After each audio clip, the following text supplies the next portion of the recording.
looking too desperate, damn, you ain't deserve.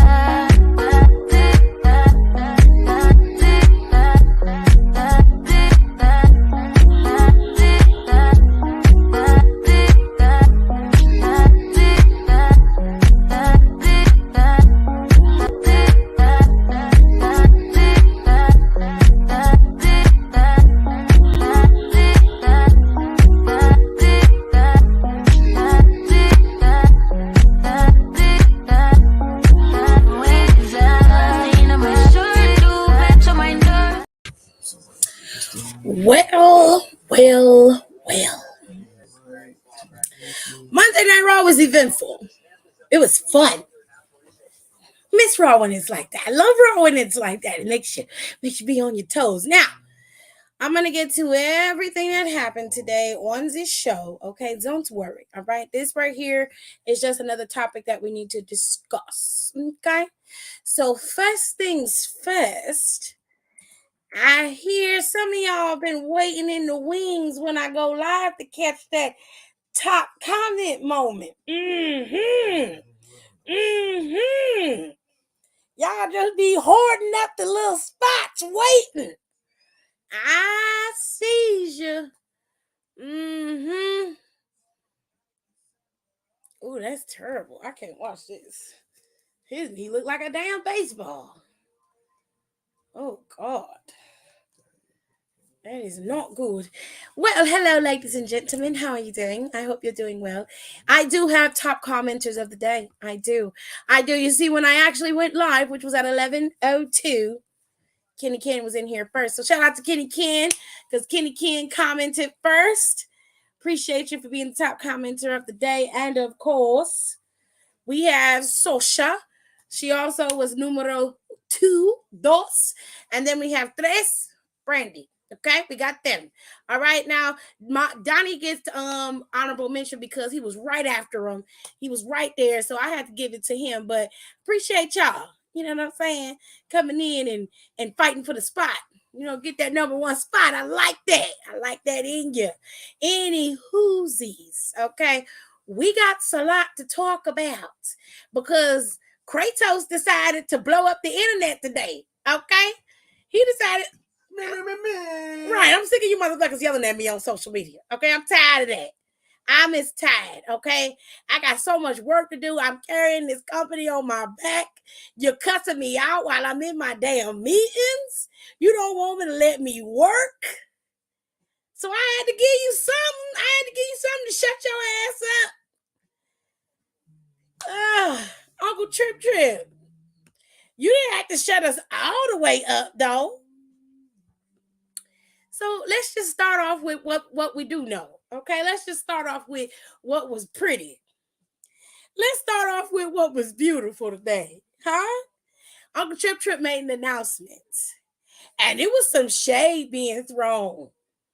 Now, if you didn't hear it or you weren't paying attention to it, you definitely missed it. But it was a lot of shade being thrown at the tribal chief today, honey. A lot, okay? But let me just give y'all let me give you a little bit. First things first, let me make sure I talk to everybody. Give y'all a little bit of love in here. Kayla's here. Hello.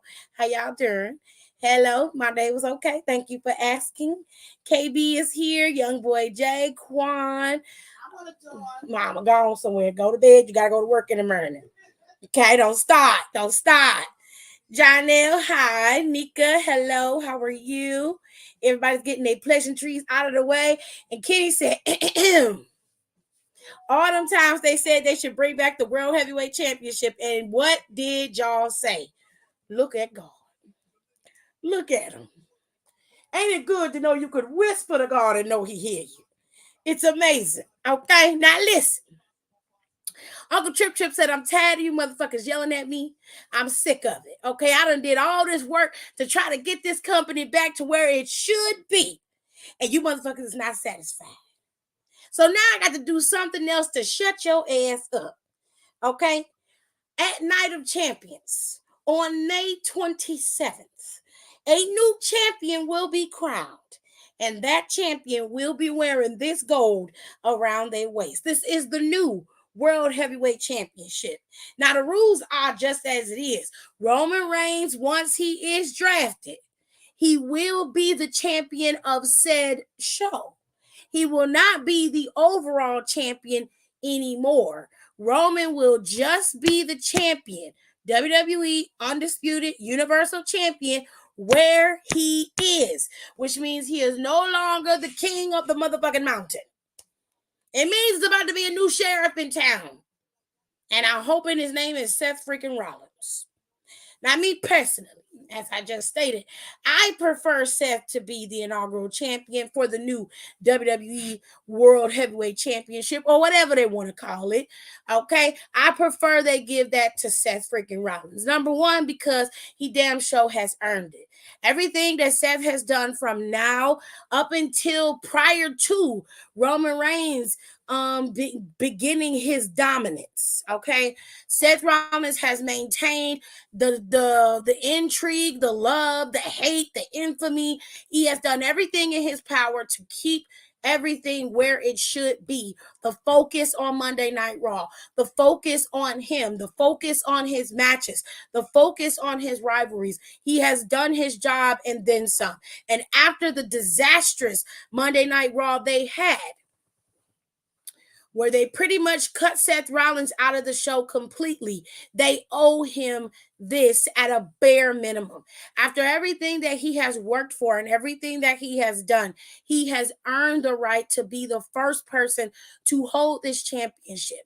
The way I see it, heading in to Night of Champions in Saudi, Seth Rollins needs to be in the finals of whatever tournament that it was. He also needs to win that tournament at Night of Champions.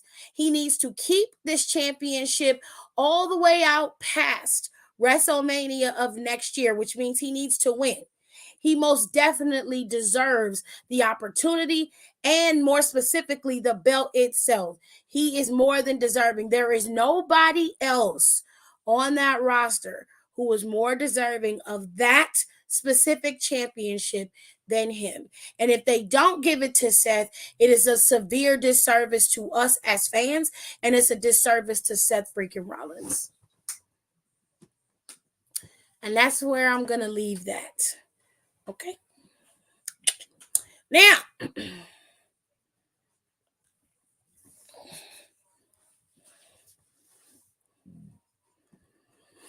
the focus on his back in that outfit, all the fits, okay? Seth Rollins deserved it, period.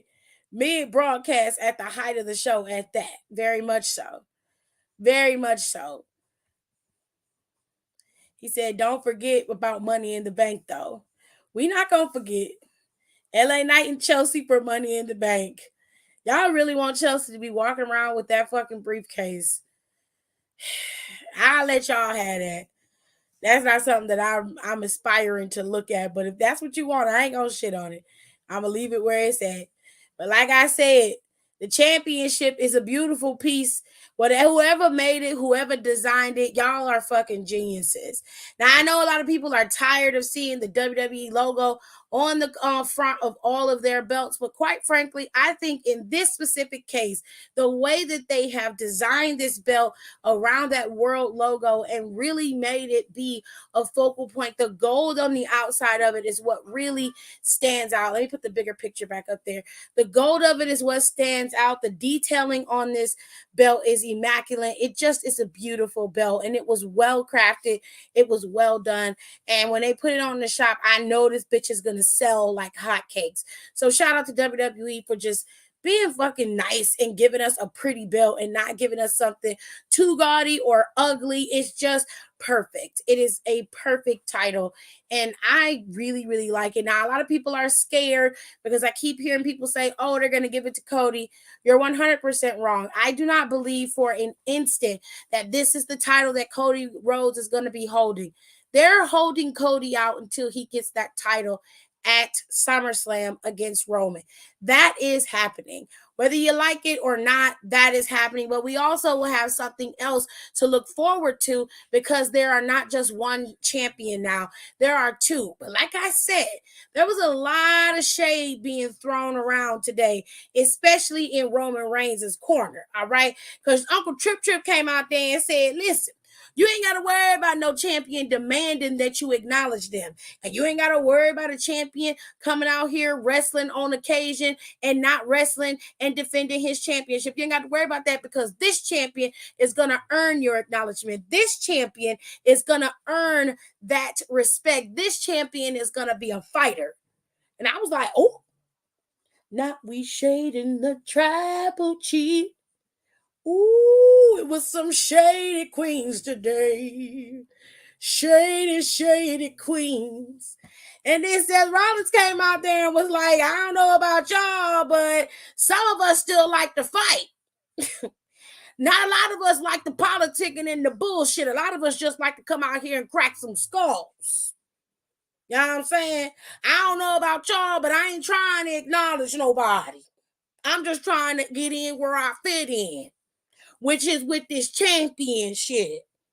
Okay? This is mine. I'm claiming it. I'm speaking it into existence. This is my baby. I will be taking this bitch home. You just hold tight. Mom coming for you. Okay? It's coming. But it was a lot of shade being thrown at Roman. I said, ooh, the shady queens are out today, honey. All right? They are not playing with you hoes. Now, for the most part, I loved Monday Night Raw. It was so much fun to watch. From all of the matches were good. I don't know what happened with Montez and his gear, but Montez came out there wrestling in sweatpants. I don't know, maybe he lost the bottoms to his pants or something like that. I don't know. But it was interesting. It was an interesting look. I say that. I said, okay, girl. We forgot what I was like, what happened? Did they lose your luggage or something? Like, I was confused, but I ain't shitting on Montez. I love me some Montez. And again, if you haven't watched Cold as Balls with Bianca and Kevin Hart, you definitely should because it's funny. But it was only two things scheduled for Monday Night Raw today, and that was Benito Bad Bunny, and of course, another match between Rey Mysterio and a member of the Judgment Day. Now, quite frankly, I didn't finish watching this show. After Seth Rollins had his part, they decided to make this the main event.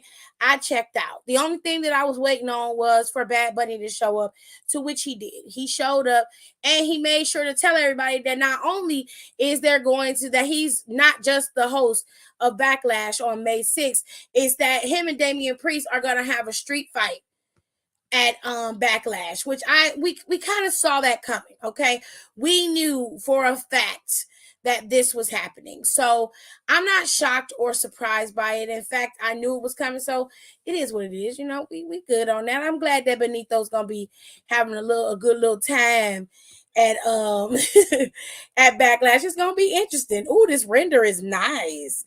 They made sure to get Damian Priest single-ease twist, honey. Them good old double packs of single-ease twists. They made sure to get them bitches. They had this render ready to go. Now, any other time, it take them 6 hours to put the damn renders up. But today, they had this render ready to roll. Child, y'all get on my damn nerves, WWE. I can't stand you. Anyways.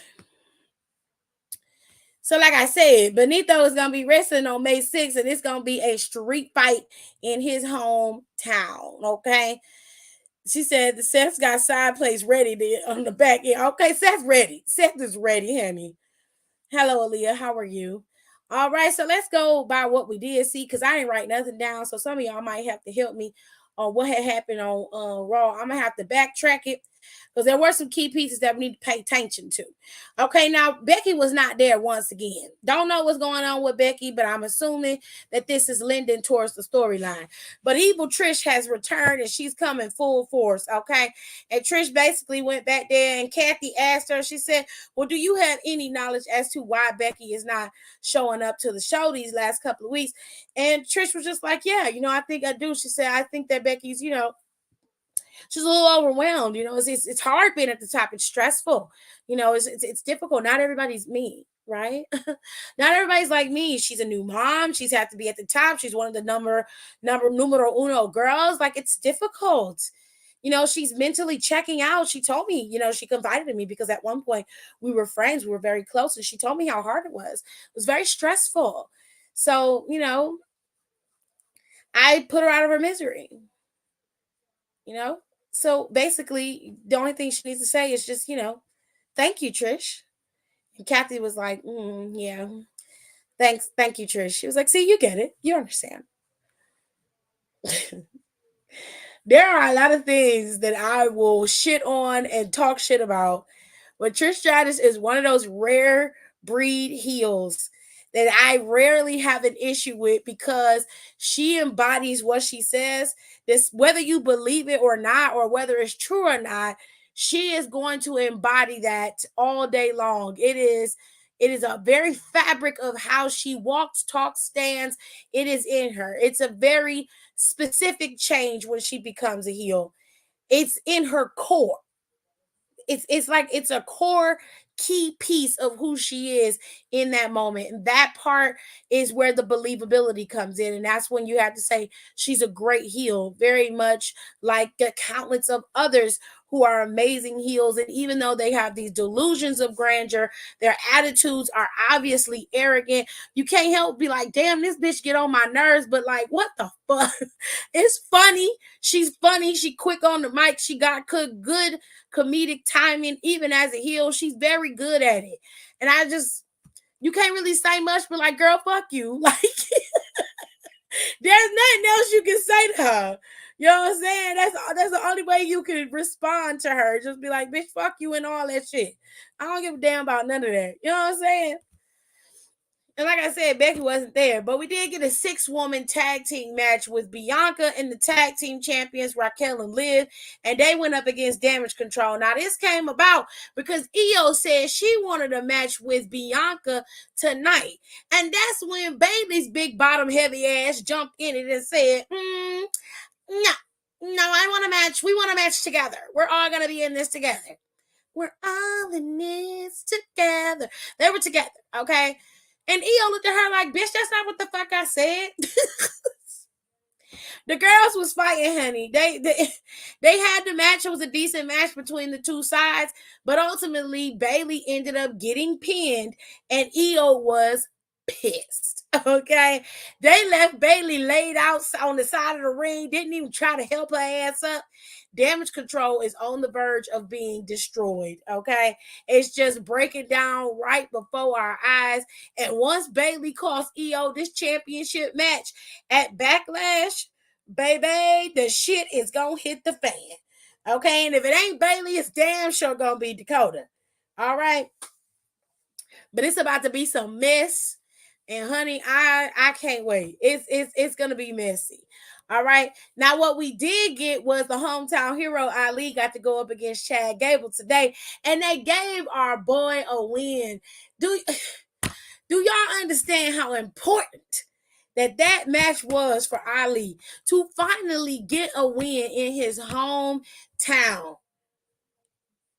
I've never seen it if he ever won in his hometown since he's been working in the E. Now, that may have happened when he was, on a house show or whatever, but I've never seen that man get a win in his hometown on television. Okay? So, shout out to Ali for finally getting something. All right? Because it was a rightfully earned pin. I hate that it was on Chad Gable, but it was still a pin and he deserved it. He earned it. And congratulations, Ali. You did that. It was a good match between the two of y'all, and I appreciate it, okay? She said, bring on the implosion. It was very good. Now, early on in the show, the very beginning of the show opened up with Cody Rhodes giving us a striptease in the middle of the ring. I said, wait a minute now. Hold on. Some of my bitch. Wait. Too many people in this motherfucker. Calm Calm down, Mr. Rhodes. Okay? You can't be out here just taking off your clothes in the middle of the ring. If you wanted to do all that, you could have came out there dressed. Now, shit. And then he was taking it off all slow. He was living in it. He was relishing in the damn. Oh, you nasty. You nasty. You nasty. You nasty, Cody. You nasty. Anyways, he came out there and was talking to Brock Lesnar on the microphone. Okay, this is the second week he decided to cut a promo on Brock, on Brock Lesnar, and basically he said the same thing he said last week. Called a man a coward, said he attacked him from behind, and that he at Backlash is gonna be a whole different story. Yada yada yada. Cody Rhodes giving you all the feels, while he out there. And he referenced his scar and he said, I have this scar, and if you want to give me some more bumps and bruises, that's fine, but I'm still going to kick your ass at Backlash. That's pretty much where it was, and that's where it ended. And then for whatever reason, Finn Balor, the identity thief, came out there and he couldn't figure out if he wanted to be a thug or if he wanted to be himself. So he just came out there, it's very, y'all have never been on TikTok and y'all type in C-Walk lessons.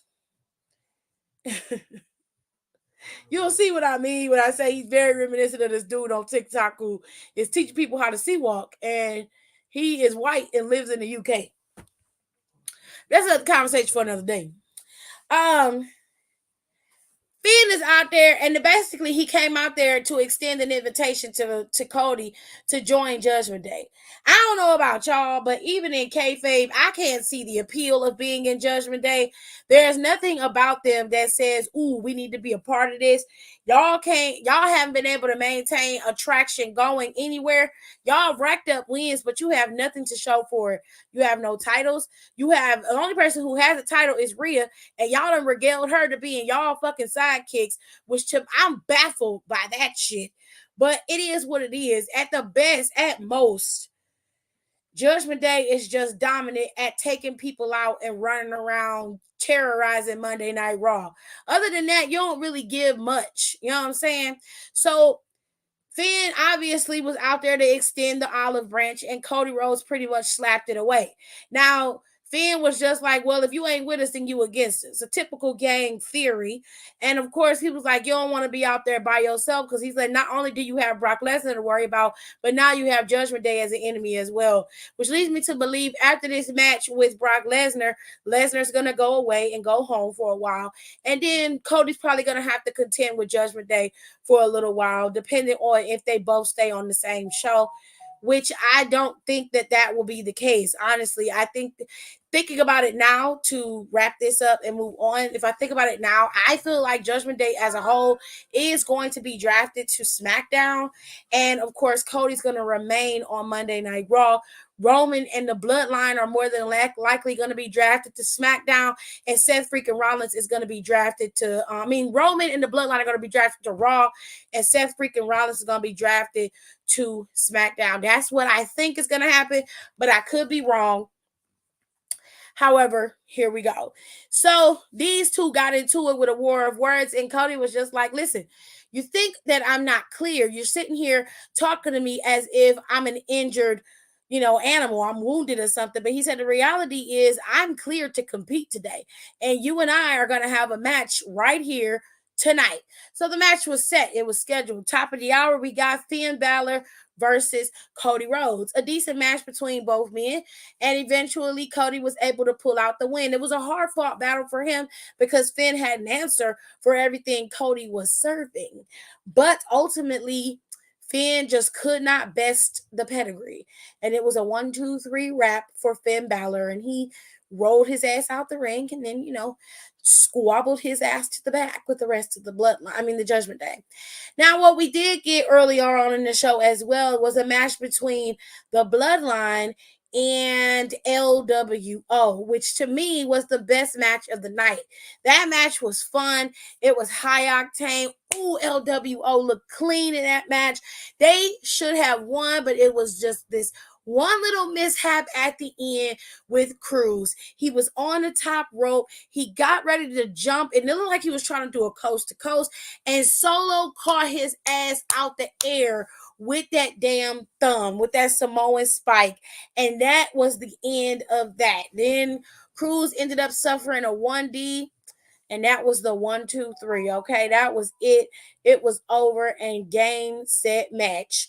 The LWO could have easily won this match, and I really, really wish they would stop selling them so fucking short, because you could have something great with LWO and how they move as a unit. They're amazing in the ring, and of course, you've got Santos Escobar, one of the best talkers you got in the back right there. Like, you gotta give them some fucking traction at some point. I'm not saying they should win all the time. Don't get me wrong.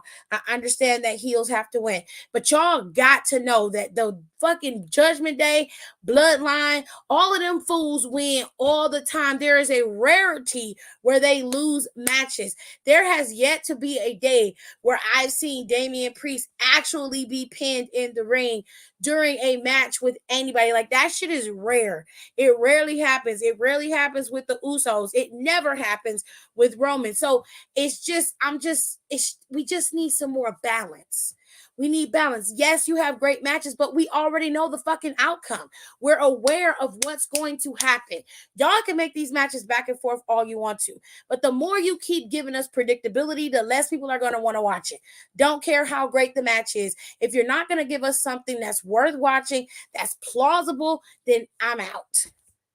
Which is one of the reasons why I didn't watch Damian Priest and Rey Mysterio's match, is because we've seen this match time and time again. Had you had put him up against Santos Escobar or somebody else in LWO, or maybe picked another member of Judgment Day to wrestle, maybe it would have been worthwhile to watch, but you made the main event Rey Mysterio versus Damian Priest. It just wasn't fun to watch.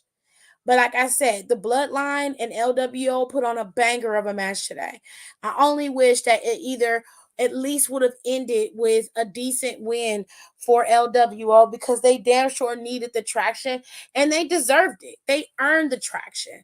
Today we also had a decent match between the Street Profits and Shelton Benjamin and Cedric, which was refreshing because I hadn't seen Cedric and Shelton Benjamin in quite some time. So it was pretty fucking dope to see them wrestling, and they did exceptionally well against the Street Profits. Dawkins looked bomb today.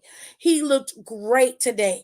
He had a nice knee, I think it was, to Shelton. He had a good move set in the ring against Cedric. It just looked so clean and pristine while Dawkins was in there. He's an excellent wrestler and very underrated 90% of the time, because Montez's personality really shines over his, because he comes across as more of an introverted type of person. But ring wise, Dawkins is solid. And I think, given the opportunity, even if they decide to split the Street Profits, they still have two amazing superstars in Dawkins and Montez. And I see nothing but great things from both of them if given the opportunity. With all that being said, we also had a match. Well, we had, was it a match? Let me see, what else am I missing? I already called out those guys. So we had Seth Rollins was out there talking to Omos. Okay. Hold on, let me get some of these people in here. I never typed that into my TikTok before. Oh wow. Hey Nicole. Appreciate the hand claps. All right. So what else did I miss something? Did I miss anything? I already talked about Gable and his match. I already talked about the Street Profits. I already talked about the Usos. We talked about Cody stripping. I'm forever referred to this Monday Night Raw as stripping Cody. I should have titled my live that Monday Night Raw was stripping Cody. Stripper Cody. Cause girl, he had that good old tan, honey. He was a little golden brown. He was golden brown today. But anyway, now she upset. She said, "Why Cody look good?" I'm upset by it. Anyways, what am I missing, y'all? Am I missing something? Did I call everything? Omos came out there with Big Daddy Kane and They was talking a lot of shit, and basically Seth Rollins was like, you know what, Omos, you are a big dude, and you know what, you are always gonna be larger than life and the center of attention, and that's because you was bred that way. You was bred to be somebody who is in awe. Everybody's in awe of you. You were bred that way. He said, I worked my ass off and built myself to be this way. And he said, all that's going to happen at Backlash is just this. I'm going to make your ass famous. I'm going to put your head through the mat. I'm going to get up. And after those 3 seconds of you being in Twilight, I'm going to get up and everybody in that arena, every single ass in that seat is going to be singing my song. Then he pushed through fucking MVP and pushed past Omar. Said, bitch, get out of my way. Don't touch me. I cost more than your whole motherfucking paycheck, nigga. Don't touch me. And walked his ass up out of here. I said, Elton John, you better tell him. Seth said, I did not come to play with you hoes. I came to slay, bitch. He said, stunting on you hoes. Oh my God. Oh my God, I was fucking dying. She said, I was like, okay, Brandy, period. MVP, aka Passport, should be shading Seth's fashion when he looks like a 1970s pimp with that damn pimp cane. He looked like somebody's uncle that used to pastor at the church, but he don't pastor no more because you know he got in trouble for being with Sister Kathy. They call him and Sister Kathy at the church picnic in the bathrooms. So that's what he looked like. Anyways, like I said, Backlash, it seems, is set and their matches are done. Oh, Austin Theory. So Baby Breath Austin came out there and was trying to cut a promo that people cared about, but they really didn't. Chicago booed the shit out of Austin Theory. I mean, booed the shit out of his ass. And then Bobby came out there and was just like, look, you a champion. He said, I give you your props. He said, I've been in the ring with you. You are young, you are hungry, and you are tough. But he said, every time you get an opportunity to prove yourself, to fight, you always run. He said, what is it? Are you scared? Also said, scared. I'm not scared. He said, well, Bobby, you know, since you're talking shit, like, I was at WrestleMania. I had a match at Mania and I won. Where was your match? What happened in your match, Bobby? Bobby stood there for a minute. He was a little taken aback by that. He didn't like that shit. That nigga Bobby said, I should knock your teeth down your throat. Now, what you should have said was, I should knock your ass the fuck out. But I'm going to keep myself calm in these streets. Then that nigga Austin Theory said, oh, you should knock my teeth out. You know, well, how about this? And then obviously telegraphed, foreshadowing. We saw it coming, baby. That's part of the problem with you and your whole aura is we see you coming before you even start coming, baby. You don't have nothing original bone in your body. Not now. Bobby was whooping your ass until that man with them tittles came out there and started tearing you up. But let me tell you something. Bronson Reed took Austin Theory's ass to the night water and held him underneath there. Because when that big bitch jumped off that top rope, he was dead. Do you understand me? Deceased. I said, ooh, Jesus. Them titties was suffocating. Oh, I said, poor Austin, that chesticle is gone. You have no chest cavity. All of that sternum is cracked, shattered. You are dead, sir. Just stay there. Do not get up. He could not breathe. Ooh. Bronson Reed told your little thick ass up. He told your ass up. They beat the hell out of Bobby, and you thought you had a friend. Bronson said, bitches for the championship. Ain't no friends when it comes to this title. I'm coming for you and for that bald-headed milk dud bitch on the ground. But since you helped me take him out, I'm going to give you a little bit of time to breathe. And then I'm finna knock the wind out your bitch ass. He tore your ass up. He tore your little ass up. That's how you know you an amateur. That's how you know you don't know no fucking better, because you don't never turn your back on an opponent, especially no big bitch like Bronson Reed. Are you crazy? Have you lost your damn mind? Y'all have a championship match in a week, and you're standing in the middle of the ring talking shit over Bobby Lashley like you was the king of the fucking mountain, and you got a behemoth of an opponent behind you that weighs twice as much as Lashley. What? Are you crazy? You should have got your ass up out of there. The first thing I would have did was ran. Damn that. I would have been gone, because ain't no way I've seen what Bronson Reed could do. Your big ass is not falling on me. The fuck? What's wrong with you? Just dumb. He said, you know what?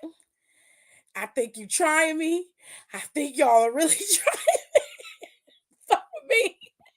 He said, I was just like, now you know you too damn big, right? Baby, at the end of the business week, child, Austin Theory don't stand a fucking chance. Now, here's what I think should happen at Backlash. We're going to do a little bit of a prediction right now, okay? Austin Theory need to lose this championship. And not because he could possibly get the new one, because I promise you right motherfucking now, if they give this little bitch that new title that they just made, I'm never letting up on Triple H's neck. Kratos gonna have to hear about me for the rest of his natural life, because his ass haven't earned a motherfucking thing. He better not touch that championship for another 7 years, and I'm not playing. He doesn't need it. That's not how you bring in a new championship. Not with this bitch. Not with this bitch. No. Absolutely not. Now, Austin Theory need to drop this championship to Bronson Reed. Give it to Bronson. Let him have it. And then you bring Xavier over onto Raw and have him take the title off of Bronson. Move Bobby into the championship tournament, possibly, and let that play out how it plays out. Make Austin Theory work for his opportunities from now on, and stop giving him everything and letting him have cheap, easy wins. Make people believe in Austin Theory. You want Theory to be a future champion. You want Theory to be somebody who can actually be respected. I'm not saying nothing against Miz, because in Miz's case, his way of doing things works in his favor. But somebody like Austin Theory, who has the athleticism and the natural gift to be great, this is not the type of character you give to a guy like that. So you want people to actually focus on Theory and give Theory some traction and give him some respect, then make him earn it. Make us see what you see. Because right now, all I see is a wet behind the ears, Similac breath, baby teeth little bitch. And that's all I've seen. And that's what he gonna continue to be, fucking with me. Okay? That's all I'm saying. Overall, Raw sold the fuck out of this show. Period. SmackDown just need to sell their matches. I agree. That's a good tender of Theory. That's a good render of Theory. It's a good render of him. He looks nice. All right. So the next matchup that I got on my cards here is Rhea Ripley versus Zelina Vega. Now, I know Rhea Ripley is going to retain against Vega, but she's going to get a good showing. It's going to be in Puerto Rico. That is her home of origin. Her hometown is in New York. All right, this is her birthright. Okay, she's Puerto Rican. That's where she at. That's where she gonna be, honey. Okay, so Zelina Vega is going to be going up against Rhea Ripley, but we all know that Rhea Ripley is going to retain that championship. But I'm glad that Zelina's getting a title shot, and it's going to be a nice little thing for her. Okay, I'm glad. Now, if they fuck around and give it to her, which I highly doubt, the shit is going to hit the fan. People are going to lose their shit. Okay, that'd be a nice little swerve, and then Rhea get it back. You know, she get it back, and then Zelina get to keep it for a little while, and she get it back. That'd be cute. That'll be cute, you know. But we don't know what's gonna happen. But I hope and pray that Zelina Vega has a good showing, which I think she will. Zelina Vega is not a bad wrestler. I never said she was a bad wrestler. She's an amazing character. I am curious to see how well she does as a face character now. They haven't really given her a lot of mic time or out and stuff, but she said them motherfuckers will shut shit down, right? Puerto Rico won't be able to withstand the volume. I don't know. I don't think she's gonna drop her title to Vega though, but it would be nice. It's a nice thought. I'll say that. Okay, like I said, we got the random match here with she said they be in the streets. Yeah. The random match with Omos and Seth freaking Rollins that was made that even Seth was just like, okay. Because we all was trying to scratch our heads like, what the fuck? But you know what? Seth know how to make chicken salad out of chicken shit, child. And that's exactly what he did today. He got you interested in this feud or possible matchup between the Giant and, of course, he's the David. So we're going to see how this all plays out. But I'm going to put my money on Seth freaking Rollins every single day of the week. I'm never going to bet against him, especially against a man like Omos. He just doesn't have the wrestling prowess. And while he has the power and the strength, but he just doesn't have Seth Rollins' ring psychology, his abilities. He doesn't have the talent or the skill. He just doesn't have it. And so I'm always going to bet on Seth freaking Rollins. And this right here is the start of Seth's ascension to the top of the mountain again and watching him become your next world heavyweight champion, the first inaugural world heavyweight champion for WWE once again. So, moving on to the next one, we have Benito. My Bad Bunny is going up against Damian Priest. Now, I don't know why they chose Damian with the Singalese twist because he done took them packs of Singalese twists out. But apparently, Damian Priest and Benito have been going at it. Now, if you don't know what you don't know was a lot. A few weeks ago, Damian Priest put Benito through a damn table, okay? And of course, Adam was like, listen, he was a guest. You put him through the table. You didn't have to treat that man like that. He was a guest. He's our responsibility. Damian was like, if I did it to somebody else, you wouldn't be complaining or bitching. Well, no, because they all work for the WWE, Damian. That was just not smart to say. That was stupid. What you should have been worried about is why you keep putting all that Beijing in your sideburns and in your hair every time you put them damn twists in there. But that's neither here nor there. These two are going to fight in a street fight next week on the 6th of May. It's a street fight in Puerto Rico. Hopefully it'll be a lot of weapons involved because that'd be the fun part. But this is going to be the first time that Bad Bunny is going to be in a singles match with weapons. Okay, this is going to be the first time. So this is going to be very interesting. Okay, it's going to be very, very, very interesting. Now, like I mentioned earlier, I want Bronson Reed to get this championship. And I think that Austin Theory can suffer the pain in this particular match. I don't really care. Bobby don't need the championship, but if he gets it, I won't be mad. As long as Austin Theory don't walk away with the title, I'm good. Now, in my opinion, that's how I would book it. But given how WWE is so infatuated with Theory, more than likely Theory's going to keep his championship somehow. He's going to weasel out with that title and end up going into, wherever he's drafted as the U.S. champ. It is what it is. The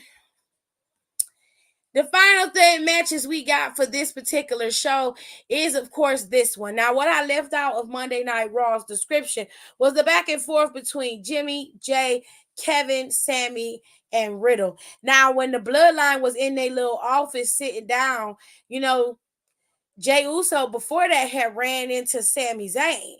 Okay, and he basically told Sammy, Sammy was like, he said, what you want, Sammy? Sammy was like, I'm just watching. He said, you're dedicating your win to Roman Reigns. He said, that's interesting. What about yourself? What about you and your brother? Your brother and you were the longest reigning champions, not Roman. He was like, well, what happens when you lose? Okay. He says, what happens when you lose? Because he said, Kevin and I aren't giving up these titles. He said, I'm not giving up these championships for you. But he said, you got something to consider. What if you don't win? What if you and your brother lose this Friday? Then what? You think Roman's going to be happy that you lost the tag team championships again? He's not going to be happy about that. And if you was paying attention or you rewatched my Friday Night SmackDown a few weeks ago, Paul Heyman made it very clear that Roman was just getting tired of both of them. It wasn't Sammy and Kevin. It was his cousins that he was getting tired of. So Jey Uso kind of sat with that a little bit. He went back to his brother and to his brothers and he sat down with them and he said, listen, Uso, what if we lose Friday? What is going to happen? And Jimmy was like, where is this coming from? We're not going to lose. We're going to win. What are you talking about? He said, well, I ran into Sammy. He said, Sammy went on a whole tangent. Of course, Solo standing back there like, I'm going to tell the tribal chief everything that's going on in here. I hear everything you said. That's pretty much what it was. That's pretty much how he looked at us, right, Jared? That's how he looked. I'm snitching. I'm snitching on both of you niggas, all right? Well, Jimmy decided he was going to go on a little field trip. We're going on a trip to our favorite rocket ship. Going through the sky. He went by Sammy. He was like, I heard you talking to my brother trying to change the narrative and spin reality and shit. He was like, well, let me give you a little piece. He said, you ain't going to win Friday. You and Kevin going to lose. And when you do, what you going to have? Nothing. Because Kevin used you so he can get those titles. So there's nothing left for you. He going to turn on you, take you out, and leave you laid out in the ring like he's always wanted. Especially after everything you did to him, all of the kicks to the face that he took from you. I was right there next to you when you did a Moose. I was like, well, I mean, Jimmy got a point. Jimmy Jam got a point, babes. He do. But I was like, don't listen to him, Sammy. He trying to trick you. He trying to trick you. He putting all this fear and doubt in your head. Now, I went to the bathroom and they came back from commercial break and it was Kevin, Sammy, and Riddle. I don't know what was said between the three of them. Maybe one of y'all can help me out in these comments. Did you hear them? You weren't paying attention to what they were saying? No. Well, baby didn't tell. Usually, baby kind of catch the extra parts for me, but I had to go use facilities, and I did not. I did not see it. Okay. She said that's literally the only part I saw. What? Besides Cody stripping, Cody was in there taking it off. Somebody need to do something and put some stripping music to it. Like some motherfucking I'm telling you. Some genuine, yeah. I'm telling you, they got damn, yeah. That WO music is that damn old school porn music. Wow. Go to hell, Jerry. He ain't even inviting them to shit. I can't. I don't know what Riddle said to Sammy or what Kevin said to Sammy. I don't know exactly what happened. Kayla, if you remember what they said, please tell me what they said because I don't remember, babes. Because I was in the bathroom and I didn't get to see it. So pardon that miscommunication. I just didn't get to see it. But something was said to Sammy by Kevin and Riddle, and then it went off as far as I know. So who do I think is going to win in this match? Kevin and Sammy are going into Backlash as a tag team champions. I do not believe that they're going to have them drop those championships to the Usos this Friday. I just don't believe that. To me, that would defeat the purpose of this whole breakdown between the Bloodline and Roman, and that is something that I really want to see.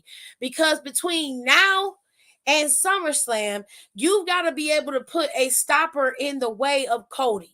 Because Cody's got to have something else to focus on after Lesnar besides Roman. Okay. And quite frankly, I think Roman should be focusing on his cousins, and one of them needs to be taken out.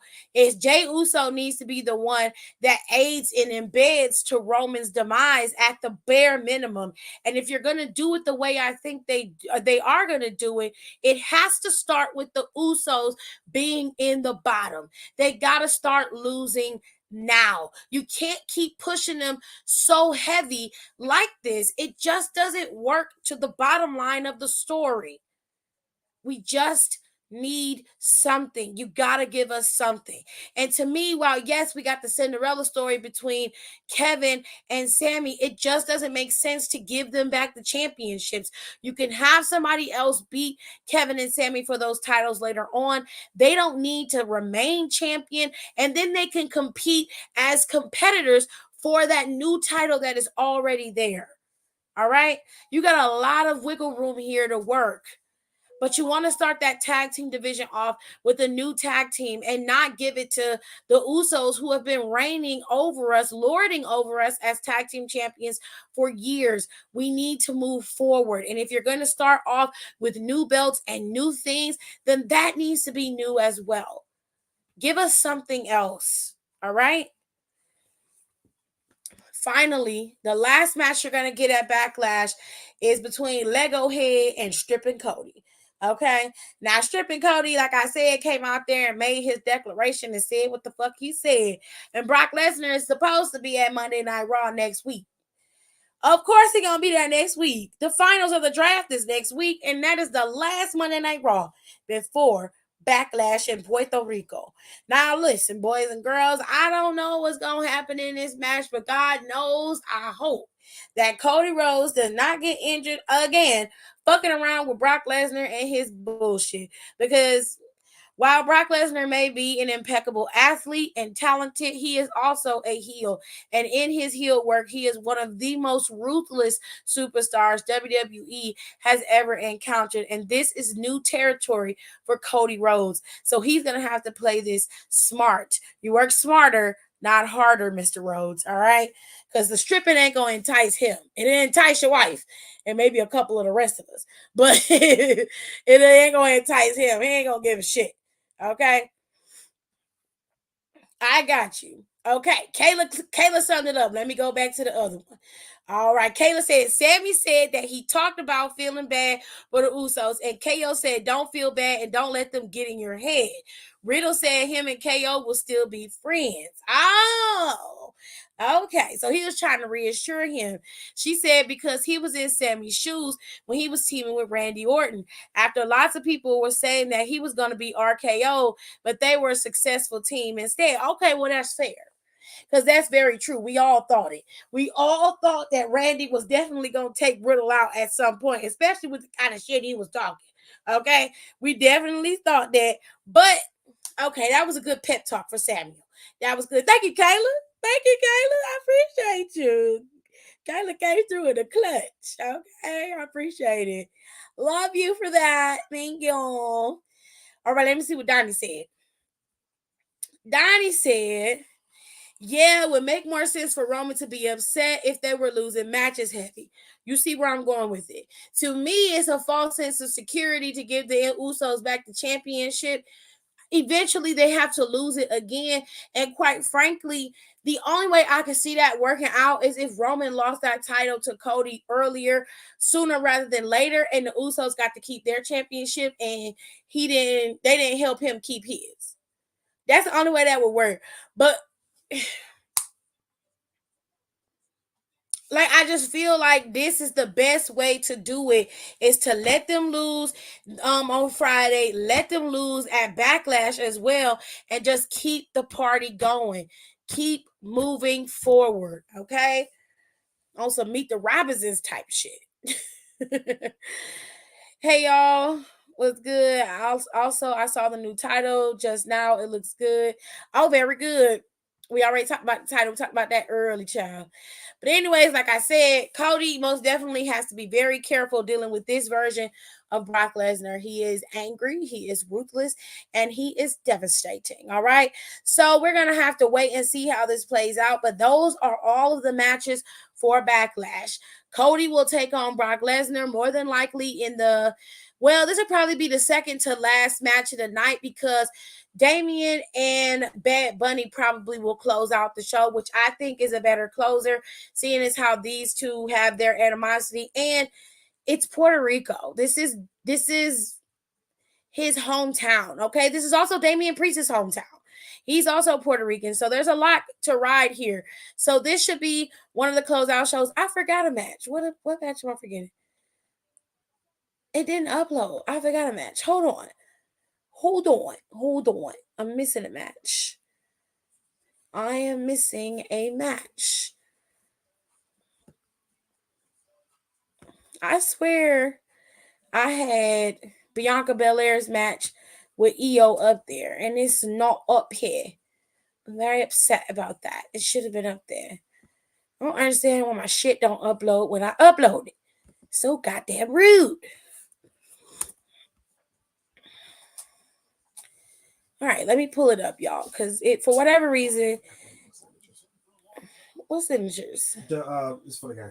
Oh, I thought it was for work. All right, I was missing a match, y'all. I'm sorry. Bianca's gonna go up against Io Sky, and I honestly have the sneaking suspicion that she is gonna lose to Bianca because of Bayley. Because of Bayley. Did Bad Bunny come out tonight? Yes, ma'am, he did, buddy. I got you. Like I said before, I always got the mind, power, and juice, period.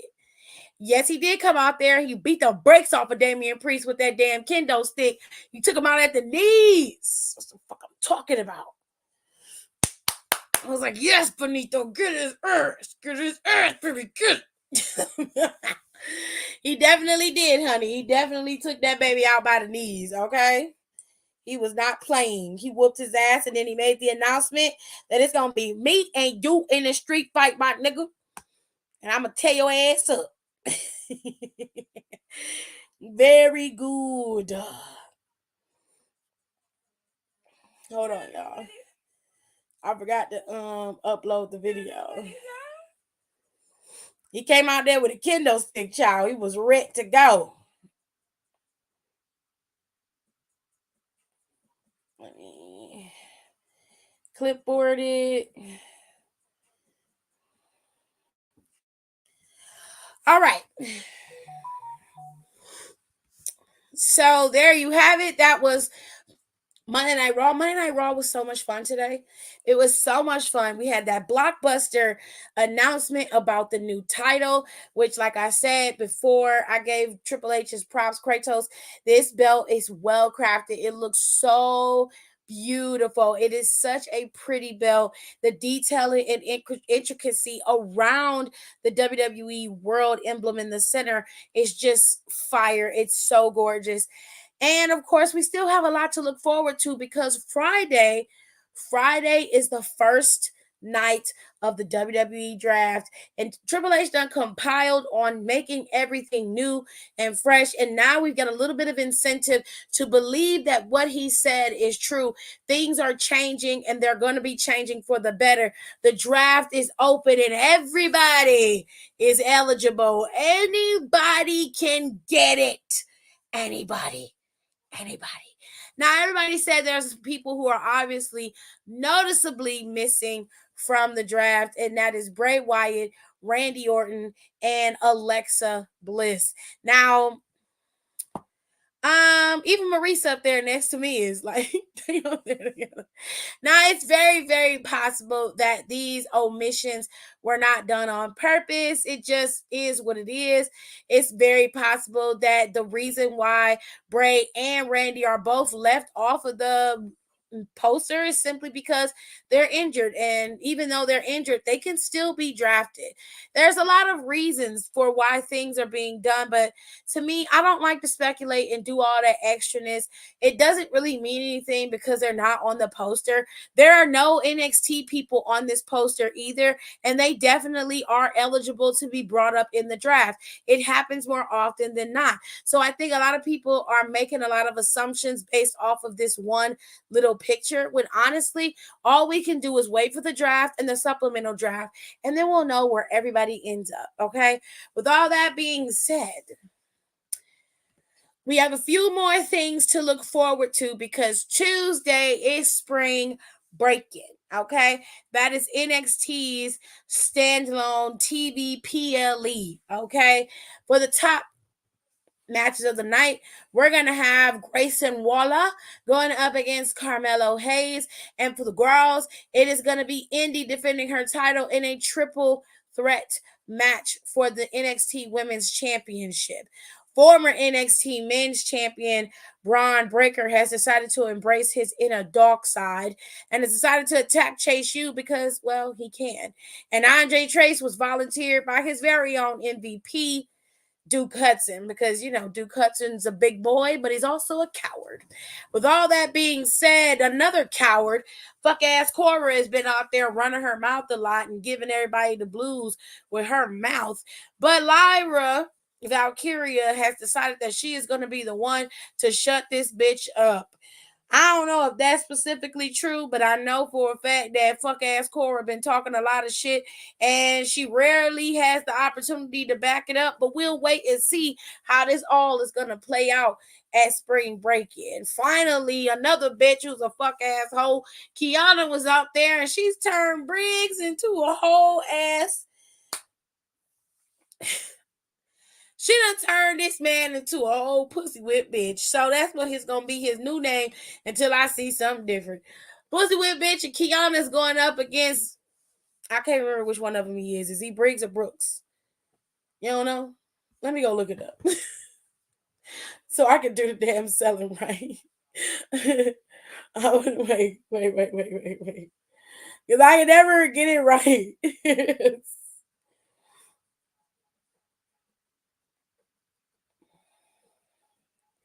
Oh, okay, that's Briggs. The big boy right here on the other end, that's Briggs. With Fallon, that's Briggs. Okay, Briggs and Fallon are going to be teaming up to go up against these two. Now, I know that fuck-ass Brooks and Kiana are going to win this match because Kiana has been planning this from the very beginning. This is how she has been wanting things to go from the beginning. She kissed the man. That man done saw sparks and he ain't even got no coochie yet and he already pussy whipped. That don't make no damn sense. You need to go in the bathroom and wank it for a little while and then go look at her again because that'll change your whole perspective of how you feel. Because it's clear your biggest problem is you ain't had no nut in a while. That's the issue. That's the issue. You need to go handle that. You need to go handle that on your own. I don't know how you a prostitute, get you one of them Florida hoes, do something.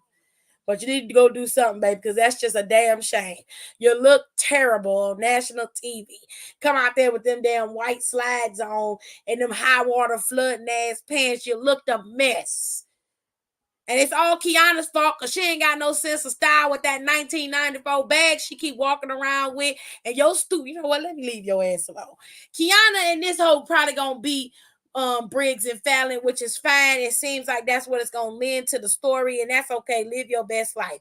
The final match that they've announced is between Pretty Deadly and the Don and his underboss. Okay, these four are gonna be in a trunk match. Now I imagine that has to do with a car. Because that's what that Tony D did to one of them, put him in the car.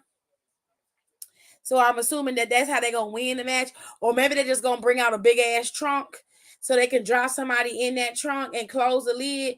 But I would imagine both of them would need to get in there, seeing as how it's a tag team match. I don't know, child. But that's all I know in terms of spring break-in. I haven't seen any other matches announced. That's all I got. I ain't got no more, baby. I ain't got no more. All right. Yesterday was Johnny Boy's birthday, and WWE put out a really nice tweet. Okay. She said, "Yep, bye pumpkin, bye." WWE put out a really nice tweet for Johnny Boy. He was a 16-time champion, record-setting amount of wishes granted at Make-A-Wish, 5-time U.S. champion, 2-time Royal Rumble winner, 4-time tag team champion, and the 2012 Mr. Money in the Bank, and they calling them the GOAT. So happy birthday to you, former birthday or belated birthday to you, Johnny Boy. And a couple things that I wanted to tell y'all before I go. According to Fightful Select. SmackDown in Columbus was the highest grossing Raw SmackDown in the market in company history. Okay? In company history. All right? All right. So I don't know why they felt the need to not include us on the damn list when they was talking about cities to come to for the respective big five, because now they have the big five instead of the big four. What are the big five, you ask? Well, there's WrestleMania, there's Royal Rumble, WrestleMania, Money in the Bank, SummerSlam, Survivor Series. Those are your big five, okay? Now, I would be satisfied if they decided to go to Columbus due to the great market that they have there. I also would be even more satisfied if you bring your ass to the land, okay? I'm just saying, all right? A few more things before I let you get out of here. WWE did reach a new deal with Twitch. I forgot to tell y'all this last week. So, a big issue with a lot of superstars over the last couple of years is their ability to stream on the streaming platforms. Platforms such as YouTube, Twitch, and the whole nine. Whereas YouTube was easily able to be worked out, Twitch had a little bit of an issue with the payout.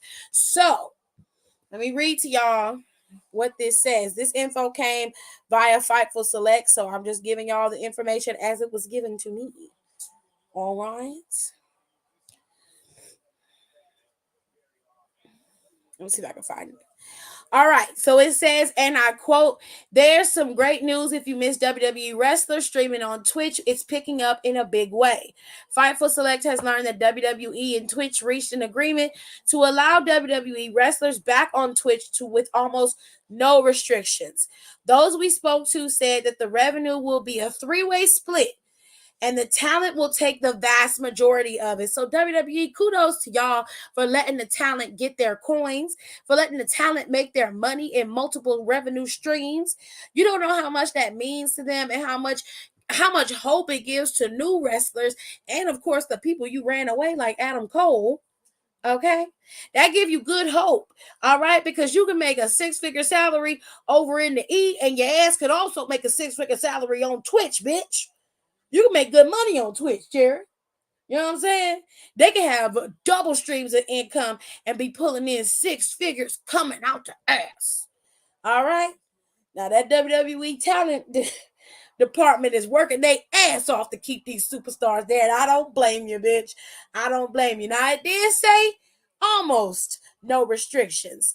Well, it was outlined to Fightful Select as not permitting talent to stream with people from other companies unless it's cleared first. So as long as they clear it with WWE, they can stream with people from any company anywhere.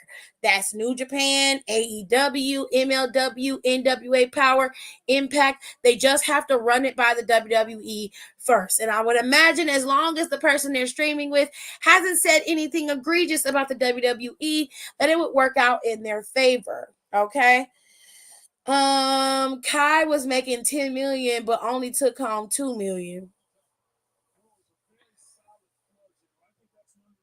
On Twitch? How much money was Twitch taking? And $10 million? How you making $10 million streaming? Unless he got a contract with them. Dakota Kai? Oh, Dakota Kai. Oh, shit. Hold on. That sounds very high. Because even Zelina wasn't making that much money on Twitch.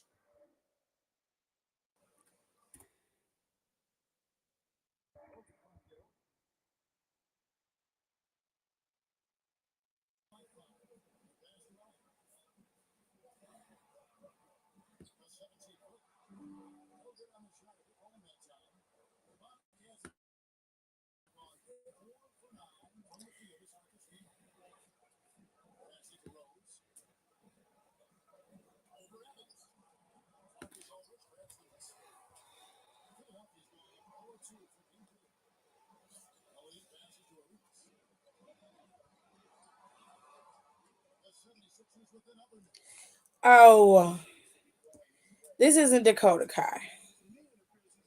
This is somebody else.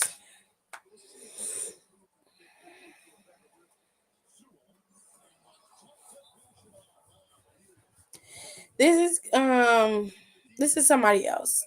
No. I was gonna say this is somebody who regularly streams on Twitch.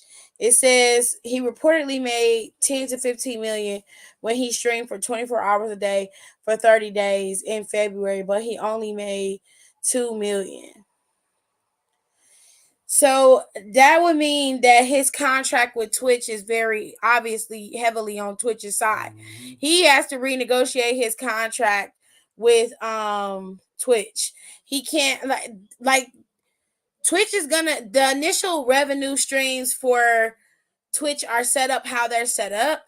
But once you get to a certain level, like the where Ninja is, and even T-Pain, and how the rest of the gamers are, to a point where they're bringing in eyes, people like Max, and there's a bunch of streamers that are on Twitch that stream regularly.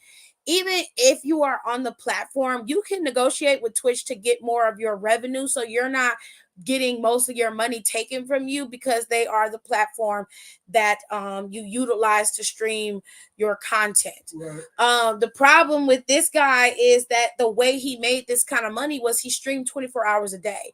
That's just not possible for a WWE superstar to do. So it wouldn't even matter if they could make that level of money.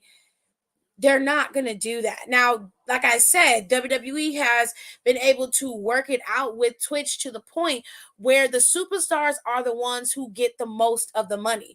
Of course, Twitch is going to take a cut. They're the platform hosting your Twitch stream. So, of course, they're going to take a cut, and WWE is going to take a cut.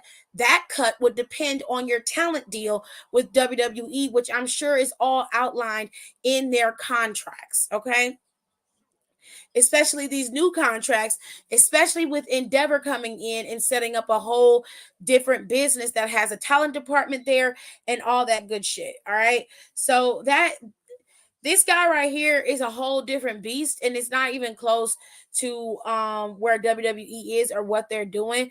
The superstars aren't going to be making that kind of money, but the last Twitch stream that Dakota Kai had, I just googled it and saw she donated like $1,500 to an LGBTQIA plus community project, which I think was called the Trevor Project. Let me see. This was back in 2020 when she was streaming on Twitch. Yeah, she donated the streaming revenue to the Trevor Project, and she only donated $1,500.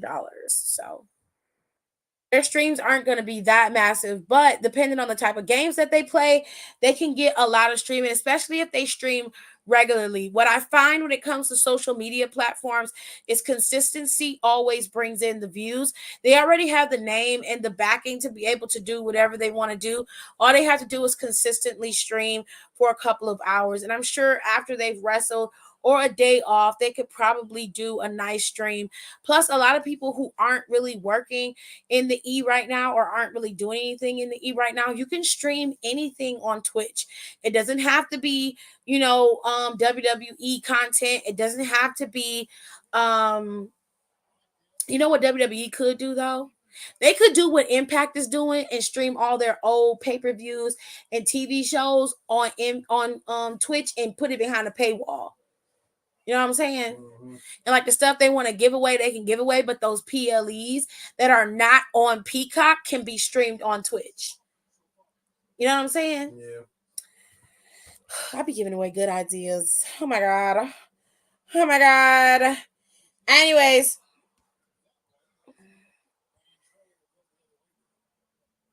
Okay, so all right. So it says talent we spoke to are very happy about the deal. In April of 2022, there was a talent meeting and that was held to notify wrestlers that they have the opportunity to expand their third-party platforms again. However, it took longer for WWE to work out a deal with Twitch, which we were told has finally been finalized. In the fall of 2020, the decree was made To eliminate numerous third party deals and platforms for talent, this led to frustration across the roster, with many citing it as a contributing factor to their desire to perform somewhere else. So, this could, in fact, entice a lot of superstars to want to come back to the E. Although I'm sure a lot of people who are in AEW are perfectly happy with being there and how they're performing there. But if those of you who are not, or those of you who want to try out for WWE, you have other ways to be able to maximize your platform. Zack Ryder was one of the first, if not the first, to utilize the internet to his best ability. And if I were you, a lot of y'all, I would take my cues from him. He used YouTube as a means to make himself into a household name. And then he left WWE and turned himself into one of the biggest indie darlings in the world. And when he's finally done sowing his wild oats and doing what he's doing in the indie world, he's going to join his wife in WWE and just come back to start wreaking havoc. It's going to be messy and it's going to be fun. But like I said, this piece right here with the Twitch deal could entice a lot of superstars to come back. And I'm hoping that they do, because I miss guys like Adam Cole and I miss guys like Keith Lee when they were there and were under Triple H's tutelage, because they were used to the best of their ability when he was at the forefront. Now that Triple H is back at the forefront and they're splitting the titles, we got a little bit more wiggle room and more fun, because we get better matches, we get more matches, we get more feuds, and we get to have more people fighting. Now, Triple H, all I want from you is one more thing. I need you to find a way to expand your women's tag team division. I don't know, a Mae Young Classic tag team tournament will work out perfectly for me. And then I need you to find a way to add a belt to the women's division mid-card. It needs to be a mid-card title, TV title, European women's television title, whatever works for you. Bring that title in and make that title travel between both shows. That way you don't have to put in 2 new belts. You only have one, but make it so that it really travels. So whenever that person has a feud on Raw, they are on Raw. When they have a feud on SmackDown, they are on SmackDown. It'll be the only title that won't be defended at Survivor Series if you do show versus show at Survivor Series, right? You'll basically have that title as a workhorse championship, which will give you a stepping stone to either of the championships with SmackDown or Raw. At least that's how I think it should be done.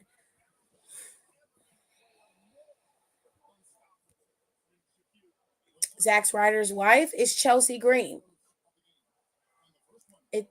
She's Chelsea Green. All right. So that's that. And there we are, ladies and gentlemen. All right. I will then see you guys later.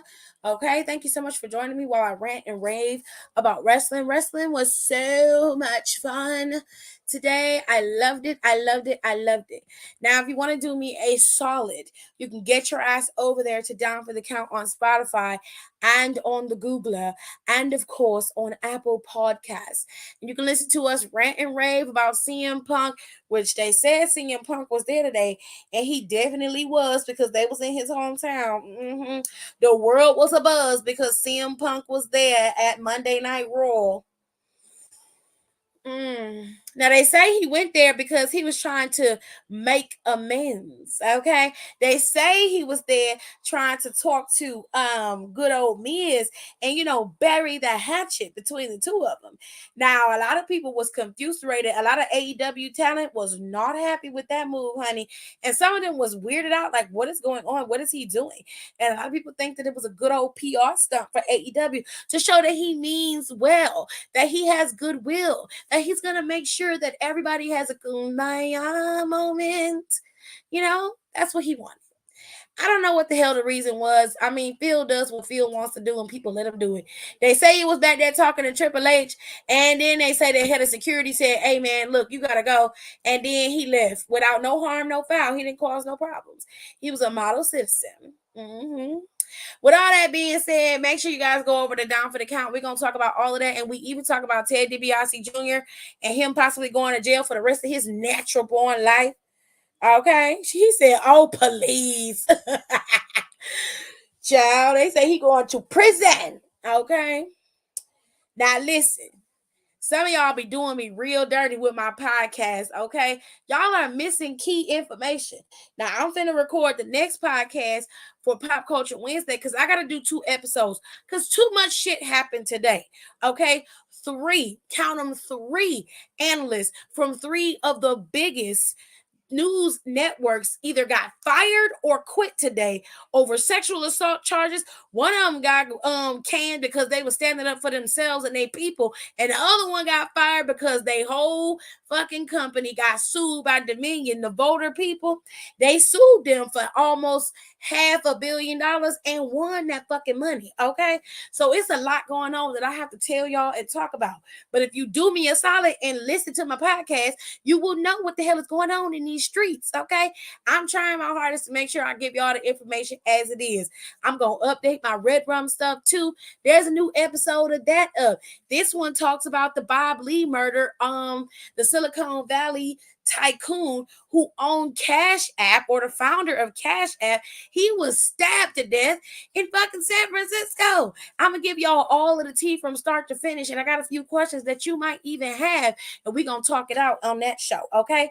And then, of course, like I said, I got Pop Culture Wednesday already locked and loaded for this week, but I got to record another one because these motherfuckers decided to shut down the whole goddamn internet.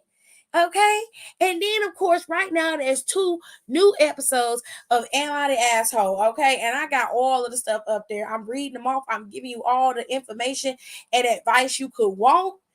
Child, it's a mess. Okay, it is a mess, but y'all know I'm here for it because it's fun. All right, don't do me dirty and don't listen to my podcast. You really should listen to it because it's fun. I enjoy doing it because it gives me a little bit of variety and it helps break up that mundane aspect of wrestling, all day, everyday wrestling. I need a little bit of a reprieve from that and a break, and y'all could use that too. It can kind of help you have fresh eyes when you're watching wrestling, and it give you a little bit more of a refresher, right? It make you a little bit more keen to the story and not so nitpicky. It just gives you a nice little light refresh and just make you go, let's go into this with a different mindset. You know what I'm saying? Because you ain't focused on what's bad about it. You just want to watch the show. So do me a solid and listen to the KTT podcast with me, your girl, Auntie Tiff, and do me a solid and listen to the episodes Monday, Wednesday, and Friday. You get 3 new episodes a week. Okay, that's a lot of work for me. I'm working on my new episode right now. Okay? Damn. Y'all can listen to me for a couple more hours. Shit. I work hard. Baby, I work hard.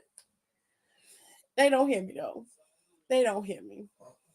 They don't. That's okay. Y'all gonna miss me when I'm gone. That's all that matters, is y'all gonna miss me when I'm gone. But with all that being said, make sure y'all follow me and subscribe over here. I go live 3 times out the week. Sometimes I go live an extra night. Okay. Y'all come over here, subscribe. You'll be the first one to come in, and you can be my top commenter of the day. I'll make sure you get your props as I always do.